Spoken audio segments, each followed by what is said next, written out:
Говорят, что Алматы — это не просто юг и горы. За каждым поворотом здесь начинаются приключения. Сегодня тропа привела меня в город, спрятанный у подножья Тянь-Шаня, где тропы Коктебе заменяют проселочную пыль, а вместо заката горят огни над вершинами Медео. Здесь шум южного мегаполиса не мешает слушать сердцем, а дыхание гор наполняет магией улицы города. Сегодня я здесь, чтобы узнать, что заставляет биться сердца людей чаще. Жуткая жара, я добрался до Алматы, по прилету увидел только горы. Ну вот, наконец-то за мной доехал автомобиль, сейчас надо закинуть вещи и ехать в гостиницу. Салам алейкум. Рахмет.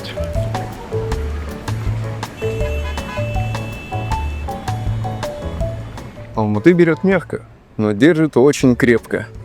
Смотришь по сторонам, в окно, вокруг одни горы на горизонте, будто бы спят, накрытые пеленой из небес.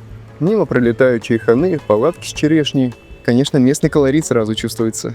Воздух здесь совершенно другой, как будто бы с привкусом дыни, горного ветра и легкой ноткой пыли. Я, в общем-то, доехал, и у меня тут кое-какая технологическая новинка, которую раньше не видел. Вот такой вот прикольный замок электронный. Надо ввести пин-код. Он открывается, поворачиваешь ручку и заходишь. Я когда в интернете такую штуку видел, она меня несколько смущала. Я не доверял такой технологии, думал, что она уж слишком простая и выглядела ненадежно. Но познакомившись с ней поближе, думаю, что это вполне рабочий вариант. Ну что, я заехал в небольшую, скромную квартирку, но выглядит она очень хорошо. Классный дизайн, минималистичный. Я пока ехал по дороге, узнал, что сейчас температура 36 градусов за окном. Жара неимоверная. После самолета мне надо сполоснуться, привести себя немного в порядок, может быть, выпить чашечку кофе. И после этого можно отправиться осматривать город.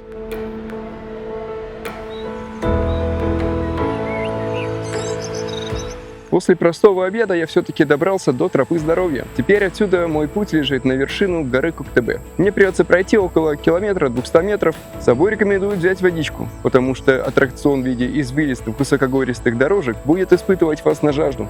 Как говорят тутейшие, Коктебе — это место, где следует снять свой строгий костюм и одеть джинсовку свободы, чтобы прочувствовать дикий воздух высокогорья.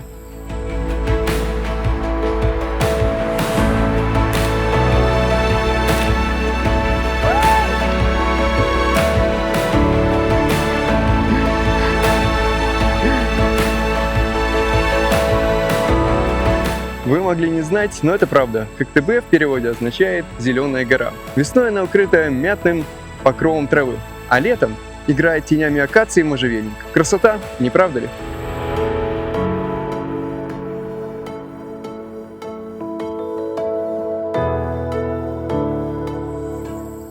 Ребята, пока мы поднимались на гору, я встретил несколько классов киндеров. С 1 по 11 класс. Всем салам, большое вам рахмет. Смотрите видосы, не пропускайте. Ставьте колокольчик. И не забывайте подписаться на канал.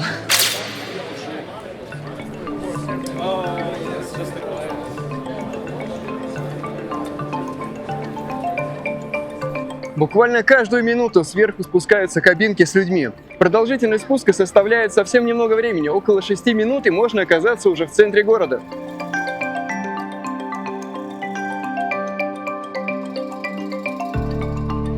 Большой неожиданностью стало колесо обозрения позади меня. Говорят, что оно самое большое в Средней Азии, но я этому не верю. По размерам буквально метров 20, а может быть даже и меньше. Однако парк развлечений наверху явно будет отрадой для детей. Встречайте здесь праздник и наслаждайтесь своим временем.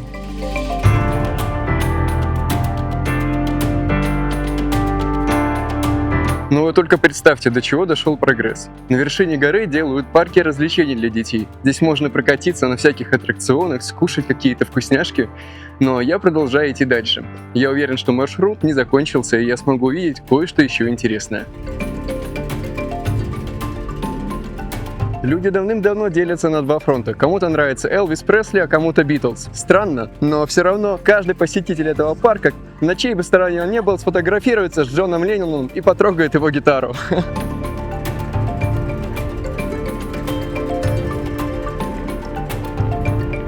Время уже вечернее, поздно. Как видите, закат наступает незаметно. Поэтому я потихонечку двигаюсь обратно, устал и нужно отдыхать. Парк развлечений будет и дальше продолжать радовать детей, ну а мне нужно немножко отдохнуть перед завтрашним рабочим днем.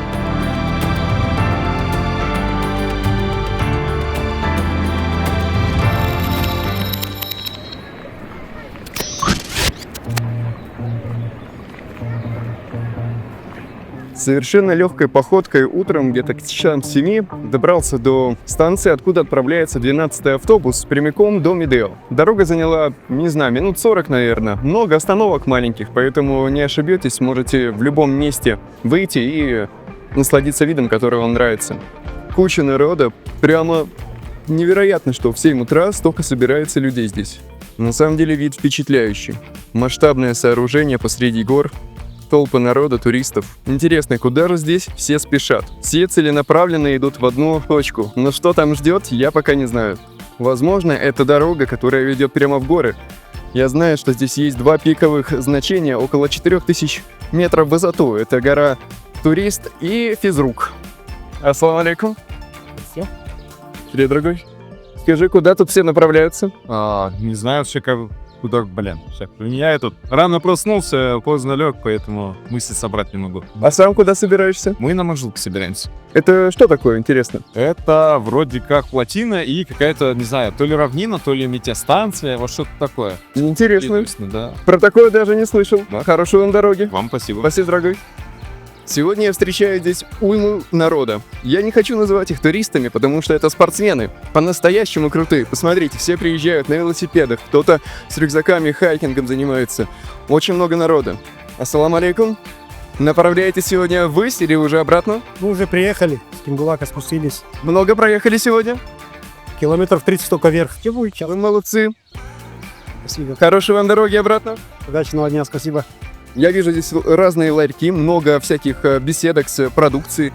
Можно купить наверху, поесть, попить. Я думаю, что с собой, если берете, то небольшой запас должен быть какой-то воды, чтобы не переплачивать в 2-3 раза.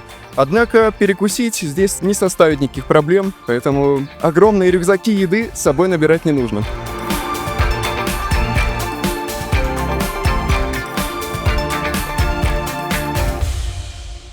Доброе утро, куда направляетесь? Ох ты, мы идем на водопад желаний. Интересно, какое Мы там желание у вас? Ни разу не были. Я еще не придумал, я там придумаю. Не рассказывайте никому, а то не исполнится. Все, хорошо, договорились. Хорошей дороги. Вам тоже. Доброе утро. Доброе утро. А можно от его одетого у нас там это? Он вообще он звезда. Смело, звезда прям. Его Полосатая. Вы прекрасно выглядите сегодня. Спасибо. Спасибо. Вы уже сегодня много проехали на велосипеде? Нет, пешком забежал.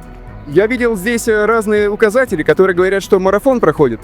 Здесь каждый выходный марафон. С утра с 6 все бегут наверх, как марафон. Это тренировки. А у вас регулярные тренировки, наверное, это спортивные какие-то соревнования или что-то в этом духе? Готовимся к соревнованиям. А так это тренировка, да.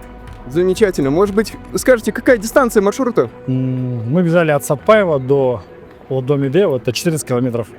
Такая дистанция, все время вверх. Невероятно. Я думаю, занимает около часа. Сложные наклоны, большие углы. Ну да, перепады есть. Заняло это час 20. Вы большой молодец. Желаю вам хорошего дня и успехов в ваших тренировках. Спасибо большое.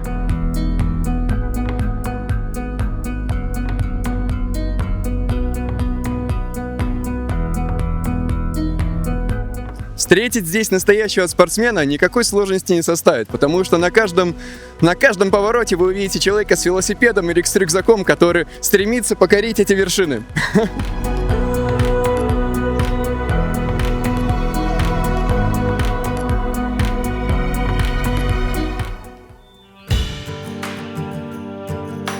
Ну, что сказать. Значит, дрон от меня улетел. Я уже ищу его около часа. Хожу по кустам, по крапиве. Я весь грязный.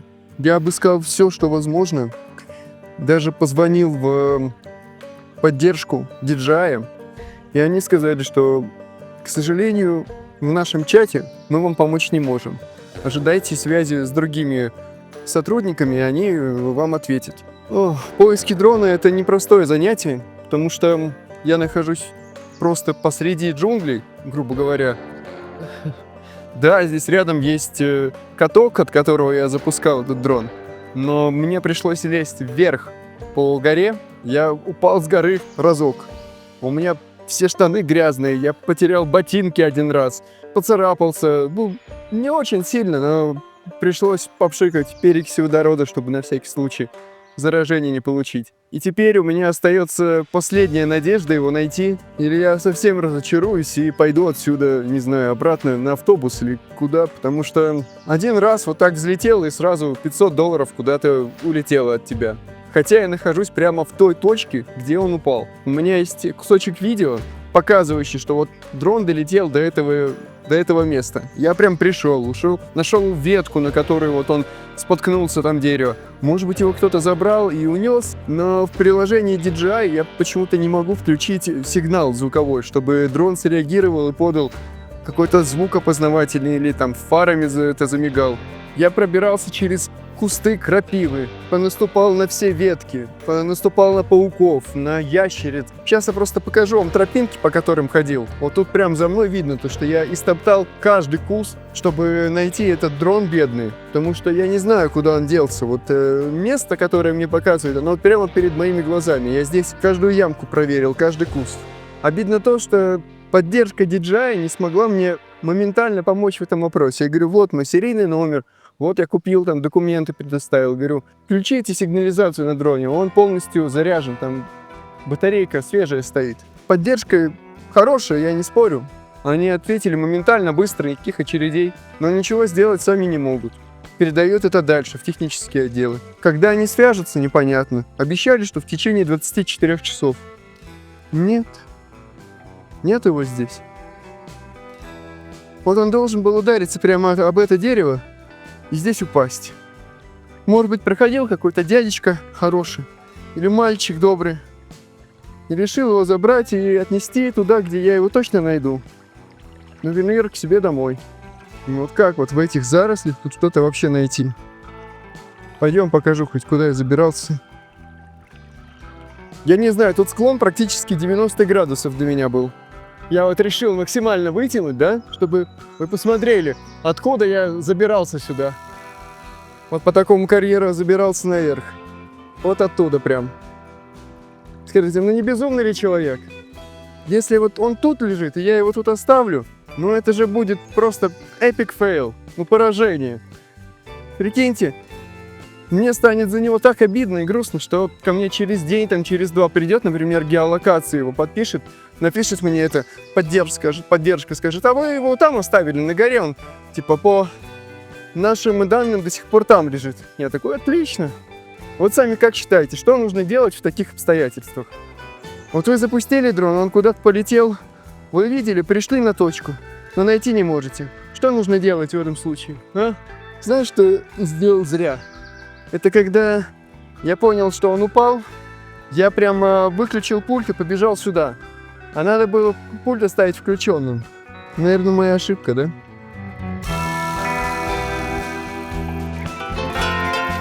Да.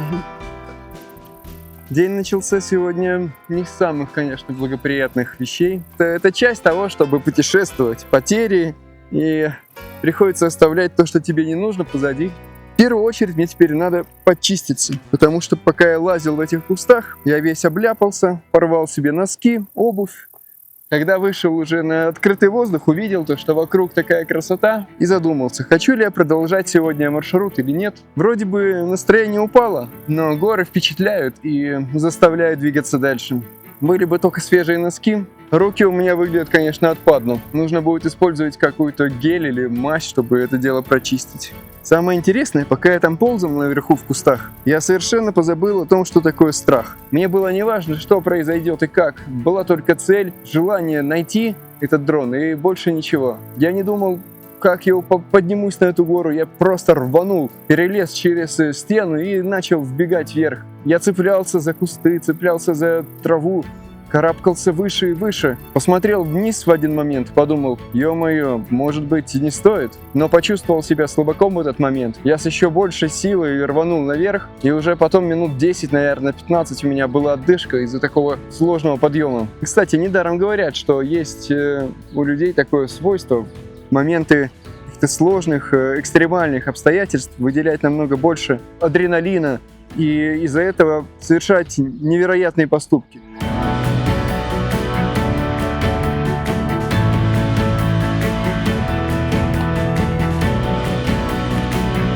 В который раз я решил не разочароваться и двигаться дальше, вверх по ступеням. Да, маршрут тут на самом деле не такой уж и простой, но, я думаю, для бывалого путешественника никаких сложностей здесь не будет. Я встречаю здесь много людей, кто-то устает, отдыхает на лавочках, сидит и ждет, когда тенек поможет ему снять температуру и жару.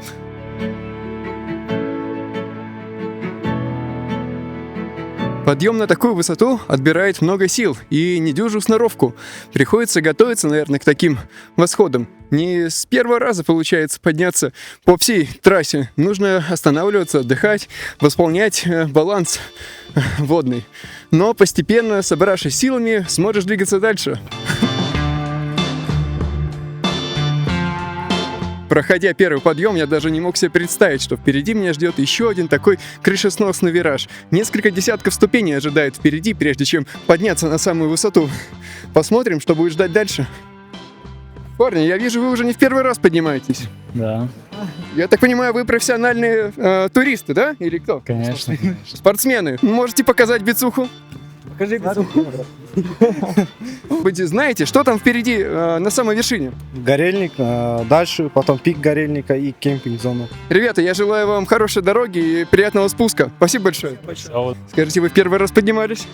Нет, нет. Уже частенько бываете здесь? Да. Если не ошибаюсь, сегодня какой-то праздник. Завтра праздник сегодня. Говорят, что День Алматы или Казахстана. Нет, день столицы это завтра, день Астаны. Это невероятно. Я хотел вас поздравить с тем, что вы сюда поднялись. Это, наверное, невероятное достижение. Как вы такого добились? Ежедневные тренировки? Нет, не ежедневно, мы частенько поднимаемся. Это традиция каждые выходные? Да. Ну почти. Почти, да. Спасибо большое. Спасибо вам. Поднявшись на самый верх, я вижу, как сотни людей пытаются отдышаться после столь долгого подъема. Невероятно, но здесь проложена канатная дорога, по которой люди едут вперед и назад, путешествуют между горами и смотрят на достопримечательности. Надеюсь, мне сегодня удастся подойти поближе и узнать, как же попасть на такую канатку. Скажите, пожалуйста, вы частенько бываете в таких красивых местах? Не часто. А как получилось, что сегодня вы сюда поднялись? Просто свое состояние хотел проверить. Думал, не поднимусь, здесь поднялся. Сложно было? Я понимаю, что это непростое испытание. Конечно, сложно. А сколько вам лет? Признайтесь, пожалуйста. 70 лет. Невероятно. Я чувствую, что вы человек... Только зубы нету, вставлять буду. Безграничная сила у вас есть. Говорить тоже неудобно, без зубов. Спасибо большое, что поделились. Хорошей вам дороги и крепкого здоровья. Ассаламу алейкум.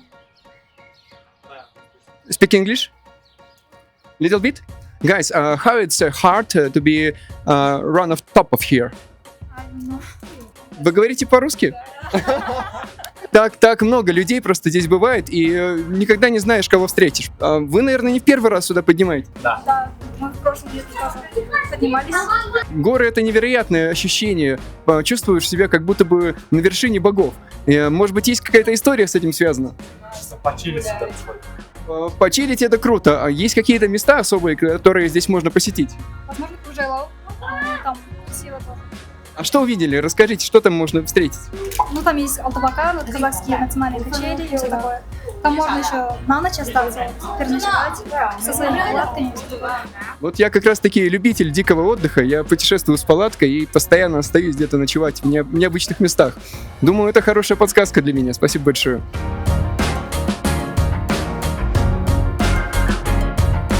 Еще один день, еще больше впечатлений. Когда поднимаешься на высоту 2000 метров в Алмате, к катку Медео, то не ожидаешь, что попадешь на дамбу, в которой открывается вид, как будто бы в Альпах. Такие виды невероятные, захватывают дыхание, и кажется, что сердце сейчас остановится. Здесь на самом деле открывается желание жить, посмотреть мир полностью со всех сторон. От А до Я, узнать каждую страну и каждую населенную точку, побывать в диких местах, во всех условиях. И хочу вас заверить, что я намерен это сделать.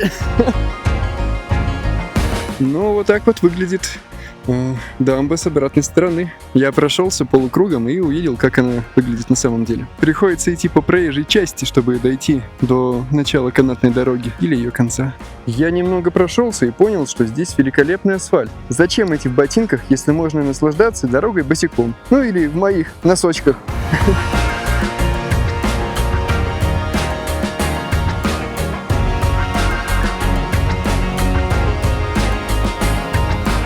Вы думаете, может быть что-то лучше, чем бутылочка холодной кока-колы в горячую погоду? Навряд ли. Даже здесь продаются сладкие напитки в любых ассортиментах и количестве. Поэтому заправиться будет не проблема. Я все отчетливо слышу шум водопада. Кажется, я приближаюсь к нему, и осталось совсем недолго. Позади меня интересная лестница, винтовая, сделанная из металла и деревянных конструкций. Спускаться по ней, конечно, прикольно, но страшного здесь ничего нету. Вот, отсюда уже, кстати, видно водопад. Посмотрите, вот там, подо мной, шумит и бурлит вода. Кажется, меня занесло в какую-то спортивную базу. Здесь написано «Горельник». Я вижу, многие спортсмены и путешественники здесь останавливаются. Кто-то занимается боксом, кто-то восполняет свои запасы воды. Сдается мне, что это просто перевалочный пункт. Место, где можно остановиться, перевести дыхание и затем двигаться дальше. Я пока что чувствую себя замечательно. Баночка Кока-Колы сделала свое дело, зарядила меня энергией, восполнила сахаром, и я думаю, что я прогуляюсь все-таки вниз до водопада. Я очень сильно удивлен, но здесь превосходно развита система дорог.